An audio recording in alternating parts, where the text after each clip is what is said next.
বিনোদন জগতের ছোট পর্দার জনপ্রিয় অভিনেত্রী কেয়া পায়েল নিজের অভিনয় দক্ষতার মাধ্যমে দর্শকদের মনে ইতোমধ্যেই শক্ত অবস্থান তৈরি করেছেন। শুধু অভিনয় নয়, সামাজিক যোগাযোগ মাধ্যমেও তিনি নিয়মিত সক্রিয় থাকেন, যেখানে তাকে ঘিরে নানা আলোচনা সমালোচনা প্রায়ই দেখা যায়। সম্প্রতি দীর্ঘদিন ধরে নেটিজেনদের একটি অংশ দাবি করে আসছে যে সৌন্দর্য বাড়াতে তিনি নাকি প্লাস্টিক সার্জারির আশ্রয় নিয়েছেন। এই বিষয়টি নিয়ে অবশেষে মুখ খুলেছেন অভিনেত্রী কেয়া পায়েল। এক পডকাস্ট সাক্ষাৎকারে তিনি বলেন, এই প্রথম আমি বিষয়টি নিয়ে কথা বলছি। আমি বিশ্বাস করি প্রত্যেক মানুষই জন্মগতভাবে সুন্দর। আমি ছোটবেলা থেকে আমার সৌন্দর্য নিয়ে প্রশংসা শুনে বড় হয়েছি। আমার কাছে সবসময় প্রাকৃতিক সৌন্দর্য সবচেয়ে গুরুত্বপূর্ণ। তিনি আরো জানান, আমাদের সমাজে অনেক সময় যাচাই না করেই কথা ছড়ানোর প্রবণতা রয়েছে।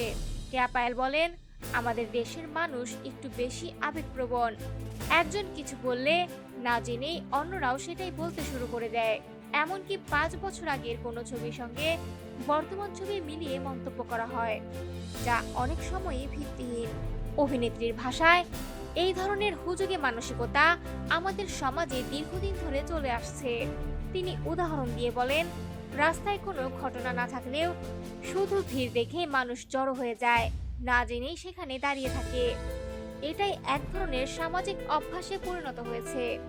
তবে নিজের বিষয়ে কেয়া পায়েল স্পষ্ট করে বলেন, কখনোই তার উদ্দেশ্য ছিল না সৌন্দর্য পরিবর্তন করে বড় কিছু করা।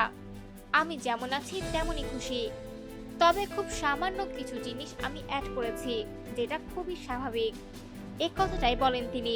সবশেষে তিনি জানান, ভক্তদের অতিরিক্ত প্রতিক্রিয়া মাঝে মাঝে তাকে অবাক করে দেয়। তবে তিনি বিষয়টিকে ইতিবাচকভাবে নিতে চান এবং বলেন, দর্শকদের ভালোবাসাই তার সবচেয়ে বড় শক্তি।